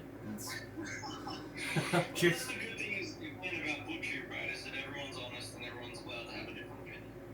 Yeah, no, I'm glad I'm like, hey, I know Mike's book reviews loves Dune, and I didn't love Dune, and I'm like, well, I didn't love it as much as you did. I'm glad I didn't get a bunch of angry comments talking about how idiotic I am. Yeah, you don't understand. Dune is philosophy. Yeah, no, I mean. I'm reading Dune this year for the first time. I will warn you, it is a bit exhausting, but, you know, I'll let you come to your own conclusions about it, but I was just like... Hey, but I have read Ulysses. You have read Ulysses, fair enough, man. If I read Ulysses, I'll contact you and be like, alright, Dune is easy compared to this. But I think Dune is because it's philosophical sci-fi, right? Oh, yeah. Well, I don't like calling it sci-fi, but it's like science fantasy, but, well, I guess it is sci-fi. It's labeled in the sci-fi genre. Yeah, I mean, I'm looking at the cover right now, and the spine says sci-fi classics. Yeah, no, I gave away my copy because my dog chewed on it, and I'm like, I don't fucking want to have this dog chewed copy. Yeah, I'm still mad at my dog for chewing it up, so, I still love my dog, but you know, I love your dog. At least it didn't end like a look a twist or something. Oh my god, I would have been just like, yeah. I gave away my old illustrated classic, which you know made me sad, but you know I just had to get rid of it. But yeah, I read a lot of. I like the illustrations of books, and that's how I started reading. And I'm like, oh, these stories are actually pretty good too. I'm like, oh, That's where it comes with marketing and stuff, because marketing makes, like I said, with the Wheel of Time, I read it because of the...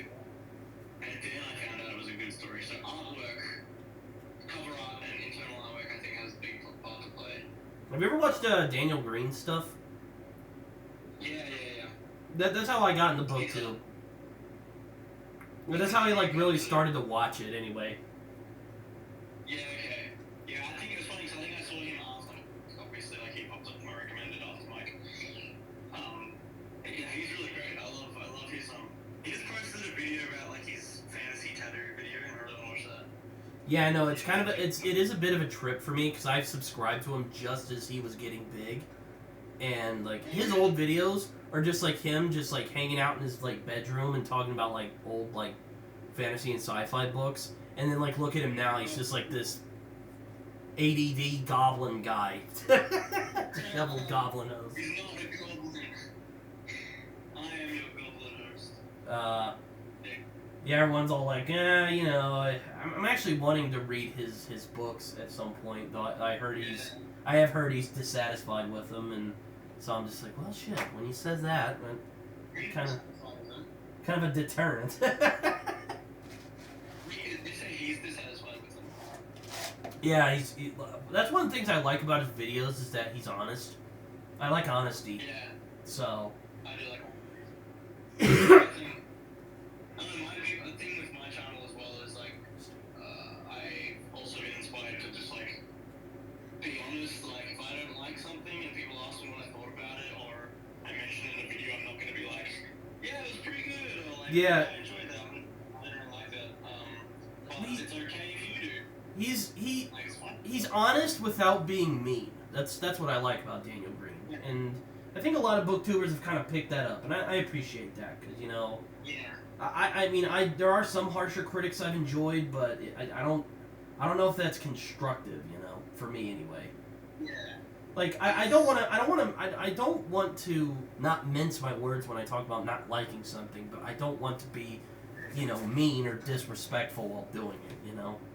No, and also the point of having like a booktube or anything like that is to get people to read a book. You don't want to like talk about a book that like negatively and be like, hey, this is why you shouldn't read a book. You're gonna be better off spending your time telling people why they should read another book instead of why they shouldn't read the one you didn't like. Excuse me.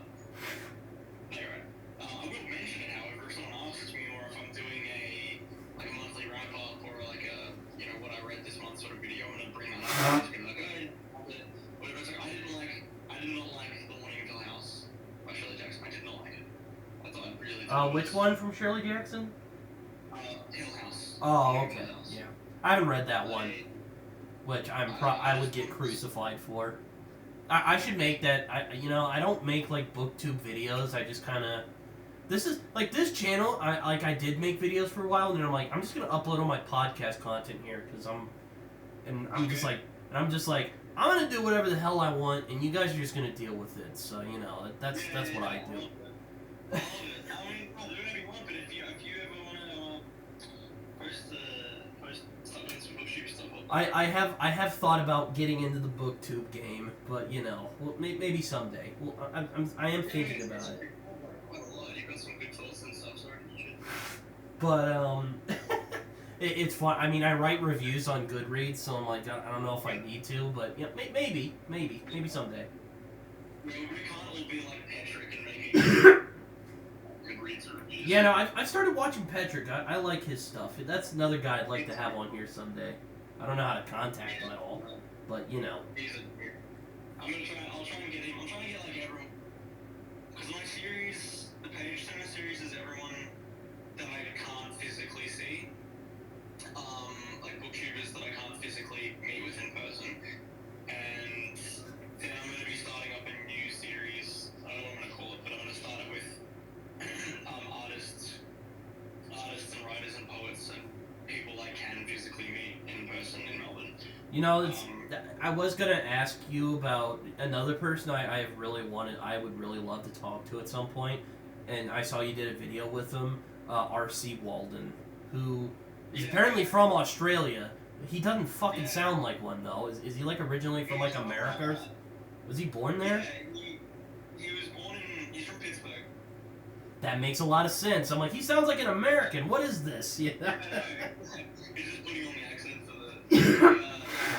He's from Pittsburgh. Apparently, he moved here when he was like 11, I think. That's interesting. So his family moved. I think his family moved here when he was 11, and then he's doing uni here and stuff. So they're living here for good now, I think. Yeah, no, this stuff really fascinates me. I really like his stuff. Yeah, he's so smart. I feel like I had a conversation with him, and I'm just like, I don't even know what he's talking about. But Yeah, I know. I think it's funny. He kind of has that like hipster genius like vibe to him, like disheveled genius. And I'm like, I would really love to pick that guy's brain at some point, maybe. Yeah.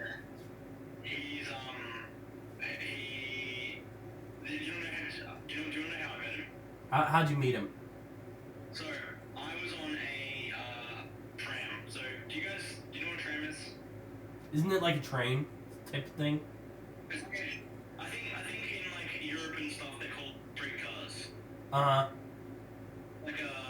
It's like a train but it moves on the road and it's like on like little axiom built. Yeah, I know what you're talking about. I've seen them in like movies, which that yeah. There you go. Going up on the streets. I'm a dumb American, we watch a lot of movies. Well, I thought you guys would probably have them, but I don't know if it was like a different one. I was going up on this tram up the street in the city, and I was with my girlfriend, and we were on this tram, and we were about to go to this restaurant I was going to take her to, because I'd organised like this surprise party for her, and her friends were like waiting there. We're about to go to this restaurant, we're on this tram, I'm talking to her, and then I look down the other end of the tram, I see this guy reading a book, and I'm like, he's standing on the tram, and I was like, I was my girlfriend, I was like, hey, that's Aussie, oh, that's that YouTuber, That's that guy. He's like, she doesn't really read, she's like, and I'm like, oh, he's a YouTuber, whatever, and I like ran off from her to the other end of the tram carriage, and I like stood in front of him, and I was like, oh my god, I love your channel, I watch your channel like all the time, oh yeah, Robin, RC Waldun, and then he was like, oh hey man, what's going on? And I was like, oh my god, I'm so and then we had like a 2-minute conversation, because we were both getting off at the train station tram stop, which was like 2 minutes down the road. We were both getting off there. So we had like this 2-minute conversation and stuff, and then I told him, because this was probably, this is in August. I think this is on August 21st. I don't remember the date because I'm that much in love with RC Waldun. I remember it because it was my girlfriend's birthday. Okay, so he's memorizing the dates he met RC Waldun. It was on the 21st of August, and had a super conversation, and so I told him, I said, oh, I love your channel, I'm actually planning on starting my own quite shortly when I get a camera and stuff. And he's like, oh, do you have Instagram? And I was like, whoa. And he's like, yeah, we should totally link, like, we'll message you when you're starting and stuff, we should link up and we'll do a video or whatever. I was like, whoa, that's awesome. And so I got his details, and we started messaging about some French lit, like, later that night. And then I hadn't seen him for a while, and then I was hanging out with Jaden, because Jaden and RC Waldun are like kind of relatively close, because they wrote a book together with Jay, the author, who's from England, and I kind of like stuck my way into like this little circle of This little friend group. I like that. Yeah, it's like this little friend group, and I'm kind of like, You're like third wheeling. I like that. Jay went back to England, so I'm just here. But I was sitting with Jaden at the Flinders Street train station. We're just sitting on the steps, just talking before I had to go home. And all of a sudden, this dude just jumps in front of us, and he's like, "Hey, what's up?" And it was RC Waldun. And then all of a sudden, next thing you know, we're just running around down the street together and just being silly. Me and RC Waldun get some coffee and stuff, and then a couple weeks later, we text, and we organized to make our video together. And that was about it. Actually, He likes coffee. Oh my god. 6 days ago, RC Waldun stole my copy of Gone on the Road. He stole your copy. On the road. My place. Getting a little silly, getting a little funky, and then the next morning I wake up and he's like, "Oh yeah, I accidentally took you on the road." And I was like, "You bastard." He was like, "Oh, he said he would give it to June and he'd give it to me the next time I saw him." But yeah, that's how I met him, and that's when I linked with him. So yeah, he's a really cool dude. He's trying to get into the education sphere as a career, and continue his YouTube and stuff. Is he trying to be like a scholar? Yeah, he wants to be like a scholar, and I think he's gonna start off being like a lecturer. That sounds like something he'd be good at, because he seems like that really cool teacher that He sounds like a scholar. Like, I'm having these conversations with him, and I'm trying to keep up with him, and he just drops like the names of all these philosophers and shit, and I'm like, Yeah, I mean, I have a reoccurring interest in philosophy, so I sometimes watch his videos for that, but I tend to keep with, like, the fiction stuff for whatever reason. Yeah. Though, He's talking the other day, his goal of his channel is quite similar to mine. It's about showing that, you know, you don't have to be a uni student or, you know, some sort of upper class person to read literary philosophy and fiction and stuff. You don't, you know, it's the same sort of thing. He said that the philosophy gatekeeps a little bit, and he's trying to break that barrier, and I think that's a really cool goal. So they were trying to do similar stuff. yeah, I see in your, like, photo here that you're reading Camus. That makes me laugh, because a few years ago I took an old photo of myself, and I actually liked it before I have the photo of myself that I have now. It's him just, like, crouching over and just smoking a cigarette. I don't know what book you're reading there, but, you know, I like Camus quite a bit. Or at least I like The Stranger anyway. Is that from the RC Waldun video? No, it's your profile picture. Oh yeah, that's actually from the day when I was actually that photo. That is the myth of Sisyphus. Ah, yes, that's a good one. That's like the philosophy kind of one. Crazy. Have you read The Stranger? Yes, I have. It's a good book. Very good. Though it's also kind of weird because it's kind of random. It's just this guy. He's kind of a dick. Doesn't really, without really meaning to. It's almost like he's not even aware of anything. Yeah. And it's really fascinating. I mean, I thought when I first finished it, I thought that it was a story about a guy who had like depression or whatever, because he was kind of like numb to everything. He kind of just like didn't care about anything. So I kind of thought that was what it was about, and then I was trying to work out with depressed because his mom died, or if he was depressed before his mom died. I couldn't really come to a conclusion. Like, yeah, it's weird. 'Cause it's almost like he doesn't even seem that concerned that his mom died. So, Yeah. It's probably before. But I really like his RC Waldun going on to Camus, and he told me a bunch of. He gave me like this list. He said you should read all of his works in this order because apparently all of his works are like have this interconnected philosophy. So I read The Stranger and then The Myth of Sisyphus, and then I have to read Plague, and then it's The Fall.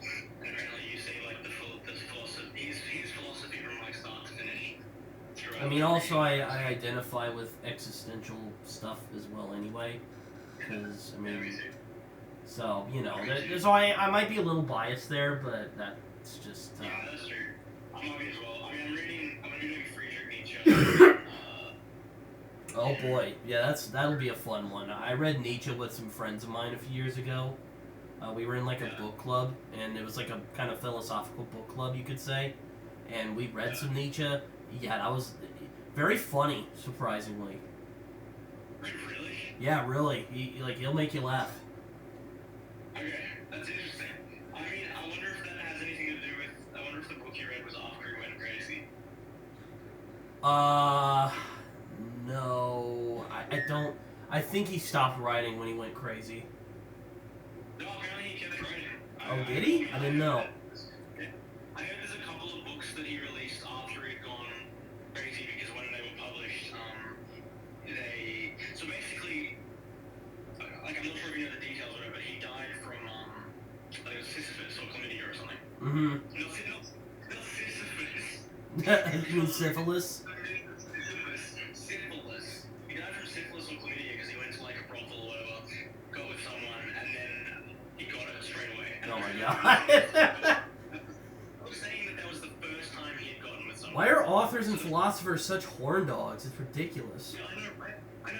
But apparently it was the first time he had ever had sex with someone, and it was the first time he got an STI. Oh my gosh, what horrible luck that guy had. Oh. First time. You know... So then he got it, and because there was no treatment, apparently it like did something to you, and it like slowly drove you a little bit nuts, right? You know what's sad? I'm sorry. Were about like his bowel movements and stuff. Oh my god. You know what's sad about Nietzsche is that he's probably the most misunderstood philosopher nowadays. Really? Because a lot of people think he's associated with Nazism. And if you read his work in context, you realize he was not that at all. He was a big critic of that stuff. And his sister and her husband, they were basically Nazis before Nazism was a thing, and they basically messed with his works to support their views, and they put it out there, and that's why he's known as he's known today. And it's really unfortunate. Now, do I agree with everything Nietzsche says? No, but I think it is fascinating nonetheless, and his works are really engaging. You just have to really I don't want to scare you away, but you have to engage with it. I like stuff that engages with me. That's a good way to put it. Yeah.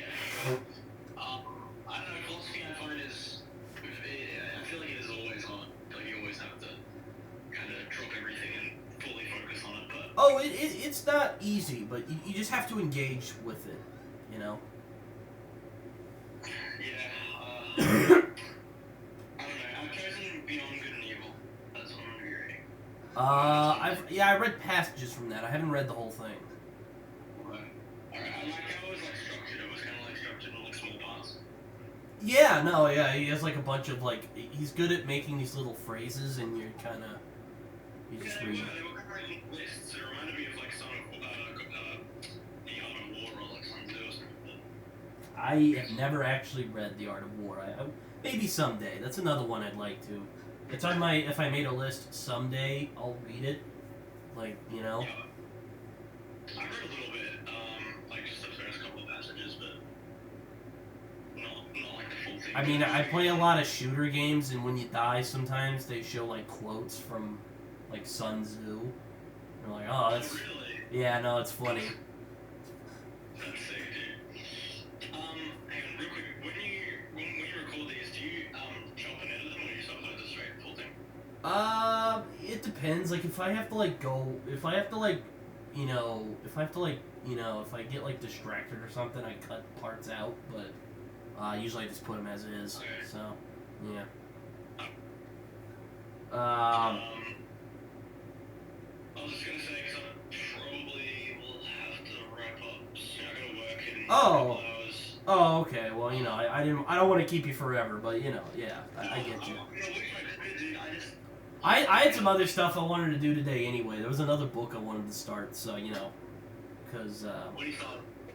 I'm going to start it's kind of a true crime book, but it's well, you see, I'm studying to be a journalist and in college, so yeah, I'm restarting because I started it last year, kind of lost the motivation to read it, so I'm like, fuck it, I'll just read it, I'll just start it over again.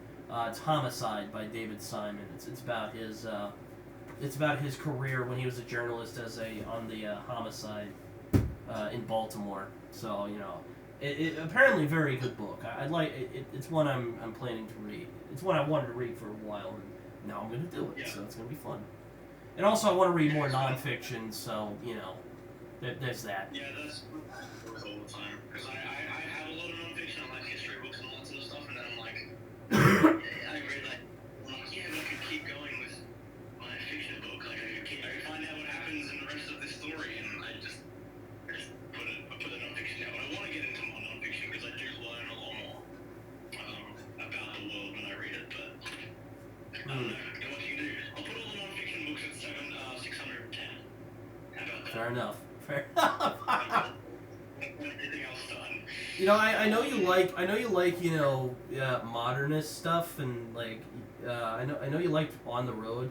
Here's another book I got for you. Maybe you've heard of it, but it's called Fear and Loathing in Las Vegas. And now that book will make you laugh your ass off. I love it. My friend recommended that a lot to me recently, actually. But yeah, so there you go. But all the books that I'm gonna add now. When you post this, I'm gonna be reading this and down all the books that you mentioned, because I'm gonna add them. oh, okay. I usually put them up on Friday, my time, so maybe Saturday. Which, I was gonna ask you, and you already kind of mentioned it, but because I actually wanted to get Mike's book reviews on, maybe at some point. How did you do that? And then you kind of mentioned it earlier. You just talked to him on Instagram, which I didn't know you could do that, but Oh, sorry, you cut out. Oh, my bad. Sorry, I was saying, how did you get Mike on your channel? But you already kind of mentioned it. Oh, yeah. I literally just, like, messaged Joel, sent me an email, and we'll work something out. And then we emailed back and forth, found out his time zone, like the specific time zone. I did the converters, sent it back to him. Same thing with me and you. And then got him on, and then we did it on.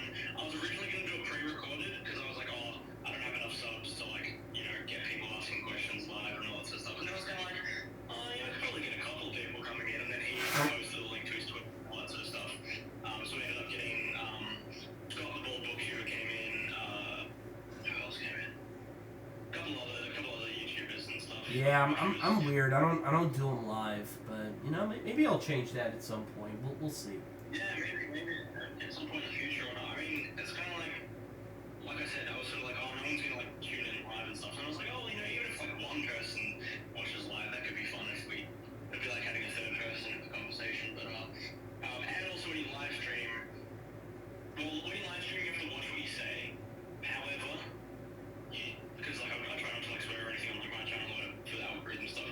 When you're live, you have to watch what you say, but also you don't have to edit and it uploads on its own. So that's the benefit. That's like the pros and cons. Well, I am terrible at self-editing because I swear all the time. As an Aussie, like I like try not to, especially because I've got like family and stuff that watches my videos, and I've got I think like some colleagues from the library who watch me and stuff as well. So I'm like, That's fair, man. That's fair. If I get kids watching it like that, I'll just keep it as an Aussie. That's fair. Though I don't know what kids would read Lolita, but you know, well, maybe there's the precocious kids out there. I really hope they're not. Yeah, no. Like burning itch to drop like a fucking cunt or something. Like, Yeah. we actually at the concert I was at last night. There were these two rappers from I think they're from Florida, and one of them like kept coming up to the mic because it was like a dual show or whatever, and one of them kept coming up to the mic and they're about like 17 years old or whatever, like the rappers. He kept coming up to the mic and he was like, "Oh fuck you, dog." An 8-year-old Aussie man, and he was like, "Fucking cunt," and then everyone was just screaming like clapping, and then he was like, yo, I want to ask you guys like this one thing, like I want to see if this is really real, like this could be really cool. He's like, can I get all of you to say cunt for me? And then everyone was like 700 people were all like, cunt. Wait, who did you see in concert? Just like real quick before we wrap up. Who did I see? Yeah. It's called the guy's called Glaive. Oh. I heard this guy. He's like, yeah, he's small, kind of like, I don't know what genres. He's kind of like doing rap, but then he also is doing this thing called like nitro pop, or like what it's called. It's kind of like a lo-fi kind of like techno fused pop music, but also like rap. It's hard to explain it. He's really cool. So I saw, and then he was joined by Eric DOA, which is like one of his friends doing the same sort of shit.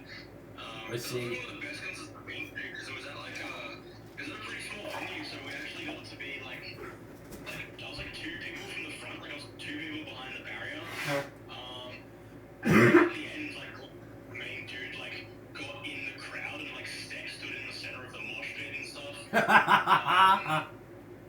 It was insane. And then we waited out the front after the concert. And they all came out the front and like took photos with everyone. It was nuts. So that was that. But yeah, that was really good. But, oh, dude. I want to work. I really do.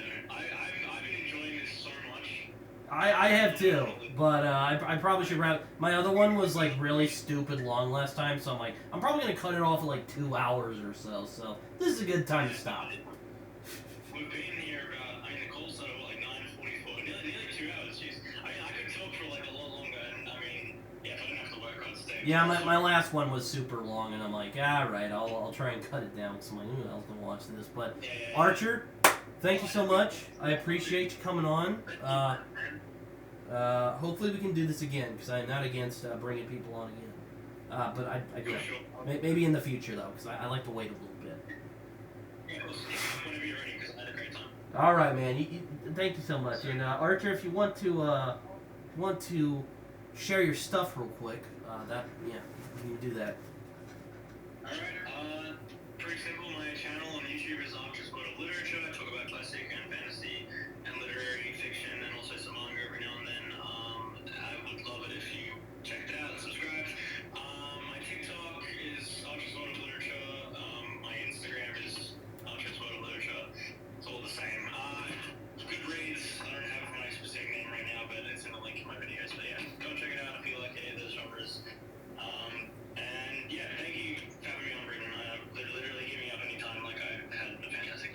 All right. Well, you take care, and everyone.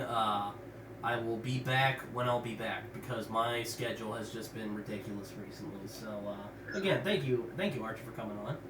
Thank you, man. Take care in OKC. All right. Yeah, you too in Australia. I heard stuff's going down over there.